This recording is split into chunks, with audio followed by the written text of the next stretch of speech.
Prince Harry is a citizen who's come to the United States. We need to know whether he broke the rules to get into the United States. If he did, the American people have a right to know. Breaking right now, Suella Braverman has become the most senior British politician to weigh in on Prince Harry's ongoing immigration battle with the US government over whether he should be deported for illegal drug use, which he admitted in Spare.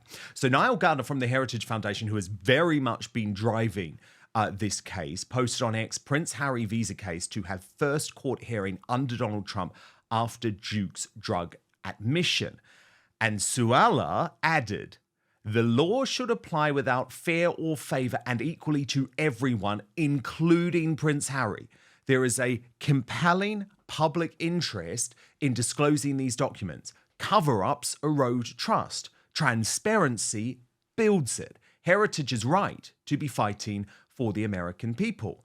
And we know that Donald Trump has certainly shown no mercy when it comes to deporting illegals. The question is, will he do it with Prince Harry, someone who he certainly doesn't like, and definitely doesn't like Meghan Markle, given the sensitivities that it would cause for the British royal family? Suella was asked about this by Niall Gardner in a bombshell interview in Washington, D.C. Watch. Without any doubt, Prince Harry should be fully held to account. I agree wholeheartedly, Niall, and the Heritage Foundation has really been leading the fight for transparency and the public interest on this case. I think there's a very strong case for President Trump to intervene and to direct the release and disclosure of these documents. The American people should have the right to know what's happened here. Prince Harry is a citizen who's come to the United States. We need to know whether he broke the rules to get into the United States. If he did, the American people have a right to know, and those who allowed that to happen should be held to account. Or did Prince Harry receive special treatment upon his application to get into the United States?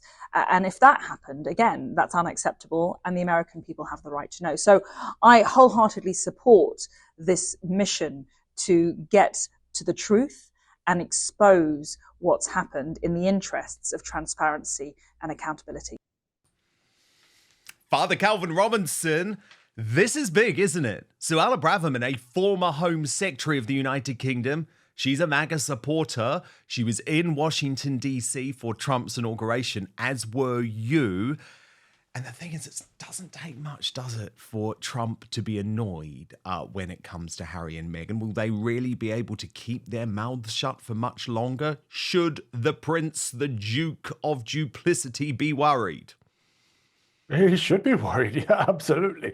Because either he lied on his entry form into the United States or he lied in his book. Either way, he's a liar. It's not a good thing. I don't agree with Suella entirely. I think he can have special treatment because he is a member of the royal family. But then I think the authorities who let him in should be clear and transparent and say, yes, he received special treatment if he did. But I don't think he did. I think he probably just lied on his forms and said, no, I never did any illegal activities, never took any drugs, etc. And so that will be an issue. And if he lied on his forms, then he's broken the law. And anyone in America that's broken the law from another country needs to get deported to that country. That's Donald Trump's policy. And so, yes, the president should, in fact, deport Prince Harry if he has done that. And yes, it's significant that Suella is the one speaking out on this as well. As a former Home Secretary, and you're quite right, she is the most senior British politician to take part in this conversation. It's quite, I think she's kind of laying her flag in the ground. She's saying, I want to be a leader of the Conservative Party and or a senior figure in British politics again. These interviews with the Heritage Foundation are fantastic, but what is her game here? It's interesting. I'd love to see what's going to happen next. Indeed. I mean, I do think one of the ironies about this whole situation, Father Calvin, though, is that Trump is such a supporter of the British royal family. He has so much respect for King Charles. He has even more respect for Prince William. And isn't the issue that he will be worried about creating a headache for them? Because let's be honest, Calvin, as it stands, Charles and Harry, Sorry, Charles and William do not want Harry back at all. No, nobody wants Harry. Kind of feel a bit bad for Harry. Nobody wants him. The US don't want him. We Brits don't want him. He's kind of stuck in limbo. But all he has to do is kind of keep his head down for a while and do some real work and stop all this media hogging and kind of him and his wife trying to get attention while saying they don't want any attention and all that. Just stop it. Just go quiet for a bit and do some hard work, and then all will be forgiven and forgotten. I mean, the thing is, they chose the exact wrong time to go full woke, Harry and Meghan, didn't they? Because just as they've done that, the whole world has said, no thanks. And now they're left in a position, Father Calvin, where they have absolutely zero power because they are even toxic to the Democrats. Yeah, what's interesting about this is that people are backtracking. So we saw Mark Zuckerberg, for example, was at the inauguration, a man who silenced most of us throughout COVID, who was very heavy-handed on the Hunter Biden laptop story. You know, he was authoritarian for the Democrats. And now that the Republicans are in power, he's suddenly changed his tune. And we see this with a lot of celebrities, that they're backtracking. And so on one hand, people who've always been kind of sound are able to be more vocal. And on the other hand, the people who were a bit wet are being less vocal. So this could be an advantage for Harry, actually, because it's mostly Meghan Markle that is the vapid woke one. He could separate himself from her image and say, you know what, actually, I agree with what these guys are saying. I believe in free speech and I believe in common sense values and Christian values. He could come out as ordinary and win people back over by distancing himself a bit from his wife's horrible branding. I mean, you're so right. He absolutely could, because it's worked with Zuckerberg, right? Quick makeover, be a bit of a bro again. And all of a sudden, we're forgetting the fact that he was actually one of the most malignant forces over the COVID pandemic. Certainly, I was censored on Facebook all the time, even just for saying that I believed that COVID was a lab leak. And I was saying that, by the way, right back in March, April 2020. But Zuckerberg has done that because, let's be honest, Zuckerberg has a brain and he knows where the balance of power is. And Harry doesn't. He really doesn't. And remember, this is a guy, Father Calvin, who is not an American citizen, who, as a member of the British royal family, should be incredibly careful about the very fine line in terms of diplomacy, given the history between the United States of America and the United Kingdom. But instead, what has he done, Calvin? He said, I don't really believe in your First Amendment rights. And people just say, piss off, because you just want to shut down a free press for your own selfish reasons. You don't know anything about free press. And remember, Calvin, he's linked in with all of the big globalist organizations, the World Health Organization when it comes to vaccines, United Nations when it comes to the military and globalism. And of course, the big one, the Aspen Institute, when it comes to quite literally attempting to censor social media. So while I agree, actually, I think people would so be desperate for Harry to sort of find his inner bro. Because actually, the irony is, he would have loved the MAGA movement, right? That's actually the type of guy he was. But he has become cucked and controlled by Meghan Markle to the point where I think he can't actually think for himself. Yeah, it's a shame, but I don't think it would take much. Just sit him down with Joe Rogan for a couple of hours. Yes, oh my goodness. What an idea.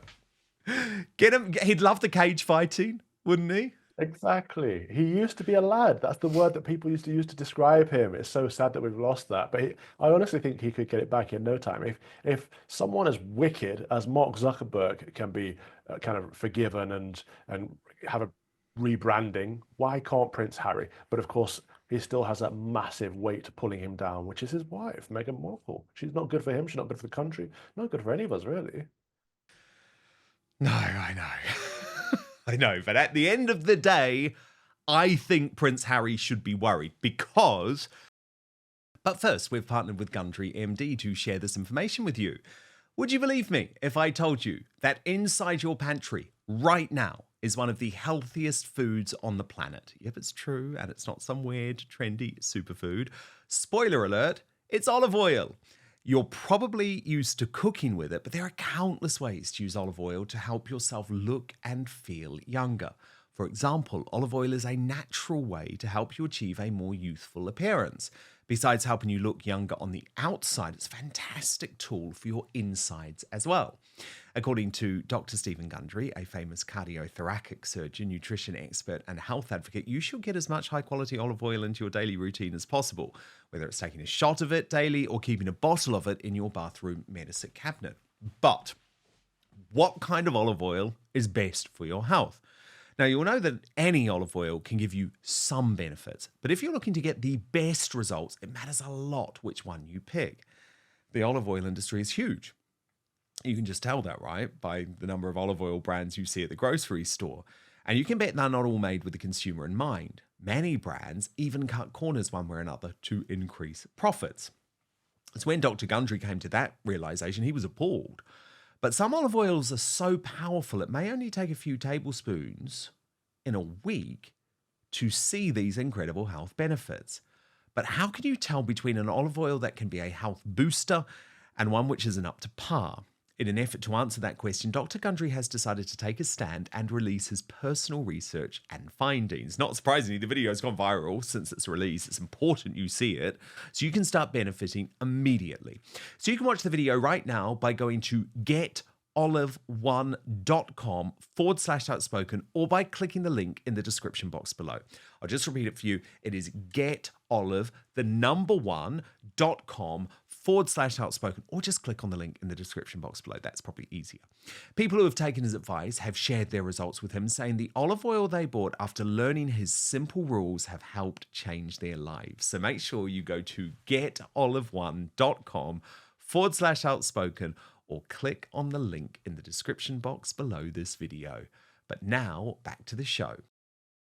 Can he keep his mouth shut over the course of a 4-year presidency? Can he keep his wife's mouth shut over the course of a 4-year presidency?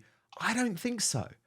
And I'm just going to be honest. I think he did lie on the immigration documents because he would have been utterly ridiculous, Calvin, to say, oh yeah, by the way, I took magic mushrooms at Courtney Cox's house and I'm a big cocaine user. I mean, no lawyer would tell him to do that. So I think when the documents emerge, he's going to be in deep trouble because either, Calvin, he can say, okay, yeah, I did lie on the documents, or he has to say, I lied in my book. And to be honest, I've always said that Spare is a work of fiction, but he wouldn't want to do that, would he? Oh, I remember that awful book. I remember we had to read it, didn't we, when it first came? Oh, I think I forced you to do that. You did. It was you. Thanks, Dan. I'm I'll sorry never get about that time back. But he does have to be careful what he says over the next 4 years, especially if he's saying things like he doesn't believe in the First Amendment. Yeah. This is a constitutional republic, constitutional democracy. The people in this country love their constitution. It's the very foundation of their nation, especially the First and Second Amendments. So to be disparaging them at any point is going to be incredibly damaging, not just to his reputation, but to his stance in this country. So let's see what he says with that. Thank you so much for watching Dan Wootton Outspoken. Please click on my face just to the bottom left to subscribe to this brand new independent news source and turn on the notification bell so you'll be alerted to our brand new live shows, uncancelled interviews, and special royal episodes. Outspoken is also now available as a podcast, so you can listen to the show every weekday on the go, wherever you are.